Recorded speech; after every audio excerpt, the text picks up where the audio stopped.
Bismillahirrahmanirrahim. Assalamualaikum warahmatullahi wabarakatuh.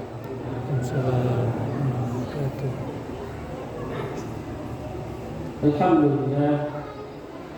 Alhamdulillah bi ni'matihi tatimmu shalihat. Asyhadu an la ilaha illallah wahdahu la syarika lah. Wa asyhadu anna Muhammadan abduhu wa rasuluh. Sallallahu alaihi wasallam la nabiyya ba'da amma ba'du. Bapak Ibu hadirin wal hadirat, kaum muslimin dan kaum muslimat yang berhadir pada malam yang berbahagia ini. Pertama dan utama sekali, senantiasa kita bersyukur kepada Rabbuna Allah Azza wa Jalla yang masih melimpahkan rahmat dan karunia-Nya kepada kita semua, sehingga dengan hidayah dan taufik serta ma'unah dari Allah Subhanahu wa Ta'ala telah dikumpulkan kita di masjid yang kita cintai dengan rangka menegakkan Qiyamul Ramadan. Qiyamul Ramadan artinya menegakkan ibadah di malam-malam bulan Ramadan. Dan salah satu dari ibadah tersebut adalah salat sunnah tarawih. Selanjutnya salawat beserta salam kepada Nabi kita Muhammad sallallahu alaihi wasallam. Baiklah Bapak Ibu hadirin hadirat yang berbahagia, pada malam berbahagia ini kita pelajari salah satu daripada hadis-hadis Rasulullah sallallahu alaihi wasallam datang dari sahabat yang mulia Abu Hurairah radhiyallahu anhu, bahwasanya Nabi mengatakan as-salawatu khamsun Jum'ah ila Jum'ah, Ramadan ila Ramadan, mukafirat lima bainahunna izad filmatil khabair, rawahu Muslim. Bahwasanya Nabi mengatakan salat yang 5 waktu, salat yang wajib yang 5 waktu, dari Jumat ke Jumat, dari Ramadan ke Ramadan, itu bisa menghapus dosa. Mukafirat lima bainahunna, dia bisa menghapus dosa-dosa kecil. Idza tunibatil khabair, jika dosa-dosa besar dijauhi. Jika dosa-dosa besar dijauhi. Bapak Ibu hadirin wal hadirat yang berbahagia, apa beda dosa besar dan dosa kecil? Apa bedanya? Kenapa satu dikatakan dosa besar? Kenapa satu dikatakan dosa kecil? Para ulama menjelaskan kenapa dikatakan dosa besar. Cirinya di antaranya yang pertama adalah dosa tersebut diancam oleh Allah Subhanahu wa Ta'ala dengan neraka. Kalau ada perbuatan diancam oleh Allah Subhanahu wa Ta'ala dengan neraka, itu salah satunya ciri daripada dosa besar. Kalau tidak dilaknat oleh Allah dan Rasulnya, ini juga termasuk dosa besar. Dan dosa besar tidak terhapus dengan salat, dengan puasa. Apa yang menyebabkan terhapusnya dosa besar? Apa Bu? Adalah bertaubat. Bertaubat kepada Allah Subhanahu wa Ta'ala. Apa di antara unsur taubat? Yang pertama adalah menyesali dengan sepenuh hati dosa itu tanpa buat di awak. Itu yang pertama. Awak sesali dengan sepenuh hati. Yang kedua, berjanji tidak akan memperbuat kalian, tidak mengulang perbuatan dosa tersebut. Yang ketiga, mengisi dengan amalan baru dengan yang baik. Yang keempat, kalau ada menyangkut dengan kezaliman, mengambil hak orang lain, minta kita direlakan atau dikembalikan barang orang lain. Ini bentuk daripada dosa besar, penghapus dosa besar tersebut. Tak bisa dengan salat, tak bisa dengan puasa, tak bisa dengan infak, tak bisa dengan menyentuh anak yatim. Kalau dosa besar, apa saja bentuk daripada dosa besar? Imam Az-Zahabi dalam kitabnya Al-Kabair menyatakan yang pertama sekali dosa itu paling besar adalah syirku billah. Nabi mengatakan satu kali kepada sahabatnya, wahai para sahabatku, maukah kalian aku tunjukkan kepada kalian dosa-dosa besar? Bala ya Rasulullah, kata para sahabat. Benar ya Rasulullah, mau kami dengar. Nabi menyatakan, yang pertama dosa besar itu adalah asyirku billah, berbuat syirik kepada Allah. Yang kedua dosa besar itu kata Nabi, uququl walidain, durhaka kepada orang tua. Yang ketiga kata Nabi, wa syahadatul zur, bersumpah palsu atau berkata-kata bohong. Hadis yang dikeluarkan Imam Bukhari dan Imam Muslim.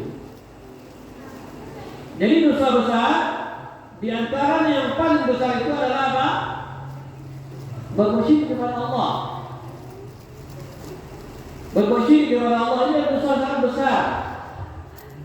Sebagaimana Al-Quran menjelaskan kepada kita di antaranya dalam surah Luqman, ya bunay, la tusyrik billah, inna syirka la zulmun azim.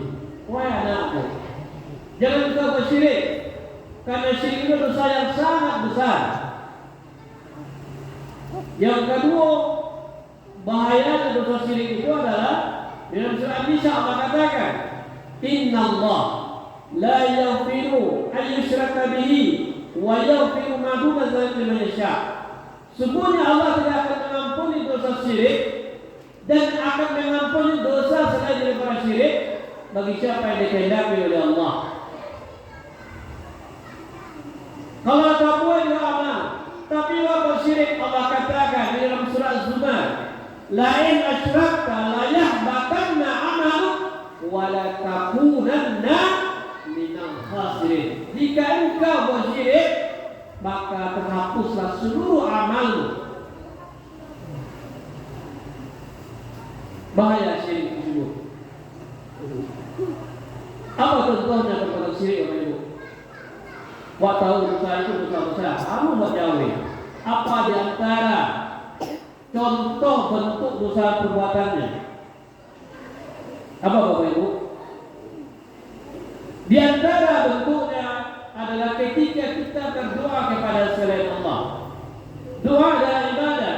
Allah katakan di dalam surah Al-Ghafir atau surah An-Naml ayat 60, ud'uni astajib lakum innal ladzina yastakbiruna an ibadati sayadkhuluna jahannama dakhirin. Berdoalah kalian kepada aku, kata Allah, akan aku kabulkan. Barang siapa yang tidak mau berdoa kepadaku atau beribadah, Allah masukkan dia ke neraka dalam keadaan hina. Jadi doa adalah ibadah dalam Islam. Inna doa wal ibadah. Doa itu ibadah. Tetapi ibadah ini dia tidak saja meminta dan berdoa terhadap kepada Allah, tetapi dia meminta kepada selain Allah, maka terjatuhlah kepada kesyirikan. Apa contohnya? Betapa banyaknya kaum muslimin pergi berziarah kepada kuburan-kuburan keramat, kuburan-kuburan yang diagung-agungkan, meminta kepada ahli kubur, bukan lagi meminta kepada Allah, tetapi meminta kepada tuan guru yang telah meninggal. Wa alhamdulillah. Ini adalah kesyirikan. Seharusnya orang yang meninggal itu dapat bantuan doa dari kita, bukan minta kepadanya. Karena Allah katakan, kata Nabi katakan dalam hadis yang mulia, apa kata Nabi? Apabila mati anak Adam, idza mata Adam inkata amaluh. Apabila mati anak Adam, terputus amalannya kecuali 3 hal. Apa yang tidak terputus? Ilmu yuntaba'u bih, ilmu yang bermanfaat. Sudah itu, waladin saleh yad'ulah, anak yang saleh yang senantiasa mendoakan. Atau yang ketiga, sedekah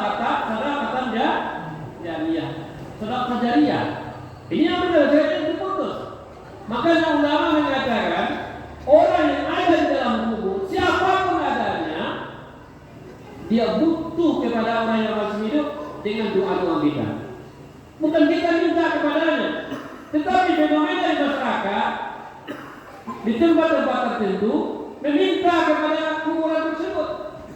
Bahkan yang anehnya lagi, bukan saja meminta kepada ahli kubur, biar polo kasih di situ, ayah di situ, bawa pulang kapal dijadikan jimat dan tangkap, atau bawa tanaman dan kasubur. Ini bentuk-bentuk kesyirikan.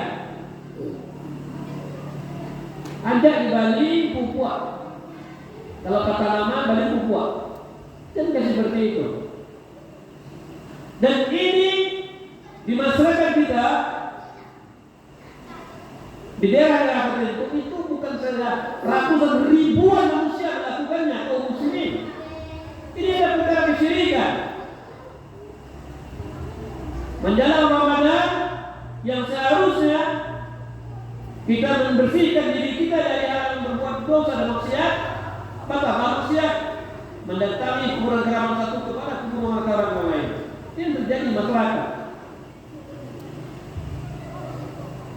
Ziarah kubur yang dibenarkan dalam bentuk safar atau ziarah kepada dalam menjadi ibadah ada 3. Maaf, ziarah atau bersafar dalam menentukan ibadah ada 3. Itu masjid, bukan kuburan. Apa itu?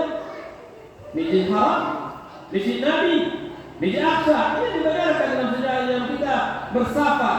Artinya menyiapkan bekal kita untuk berpergian dalam rangka ibadah kepada Allah.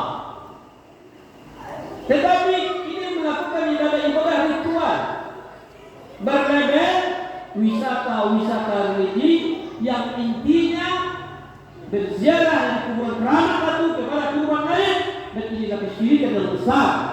Jadi diamkan oleh sebagian para dai. Bagaimana umat akan baik? Bagaimana negerinya akan berkah? Masyarakat yang bersyirik kepada Allah. Dan syirik itu kita ketahui ada dosa yang sangat besar. Hapus amal kita, terancam dengan tekanan dalam neraka. Tidak ada kebaikannya. Apalagi bentuk kesyirikan. Nabi katakan, inna tiara syirkun. Sungguhnya tiara adalah kesyirikan. Apa itu tiara? Menjadikan burung, kalau dahulu masa jahiliyah, menjadikan burung sebagai palangkah dalam berjalan. Tahu ibu palangkahan? Diambil burung, ditabangan. Kalau tabang ke kanan, ekor langkah ajak ke dalam. Nah, itu zaman dahulu. Kalau tabang ke kiri, kok tidak jadi bawa langkah, akan jadi kecelakaan dan lain. Akhirnya tidak jadi langkah. Akhirnya dari keyakinan seperti ini tumbuhlah di masyarakat awak keyakinan yang rusak ini. Ibu kamu ke rumah siapa kamu hendak ibu. Bamu bakijau mulai ke rumah siapa mati. Ini tiara namanya. Tak boleh. Aduh tu.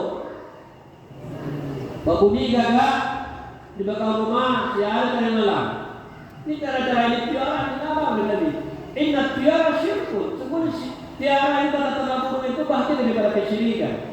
Tak boleh agak yakin. Apa bentuk kesyirikan lagi? Adalah mendatangi dukun Tahu dukun lu. Beda kutukan kenu. Man ata kain fasaddaqa bima yaqul faqad kafara bima unzila ala Muhammadin kata Nabi. Ada sebagian yang lainnya.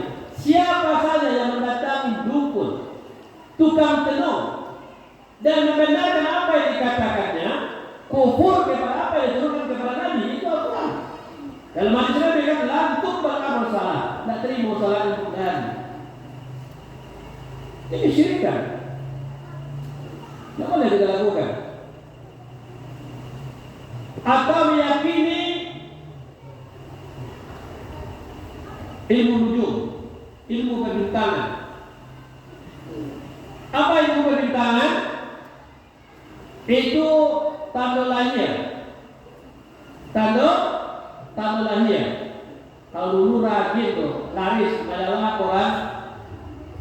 Tanggal lahir itu lahirnya bintang Aries, Pisces, Leo, ada tuh. Kesakinya, pertemuannya, macam-macamnya. Ini merujuk mana boleh. Kita yakini. Karena yang mendatangkan juga manfaatnya Allah. Wa indahu mafatul ghaib. Hanya Allah yang memiliki perkara-perkara yang lain tidak ada. Dan ini adalah bentuk-bentuk kesyirikan yang harus kita jauhi. Bentuk-bentuk kesyirikan juga yang lain adalah memakai jimat-jimat dan tangkal-tangkal. Apa bu?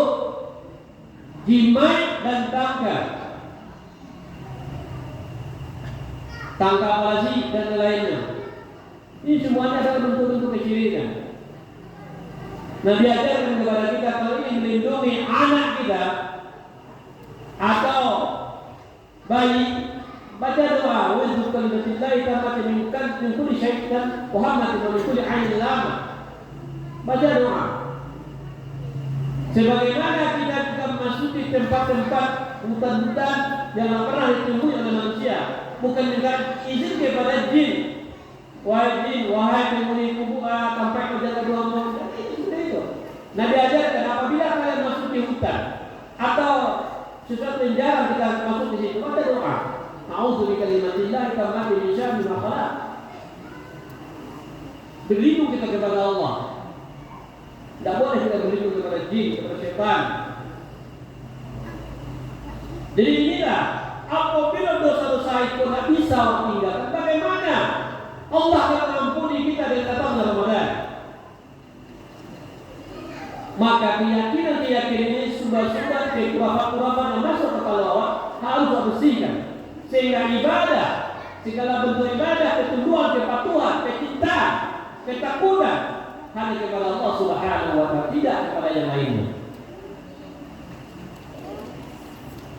Karena Allah Subhanahu wa Ta'ala telah menciptakan jin dan manusia adalah untuk beribadah.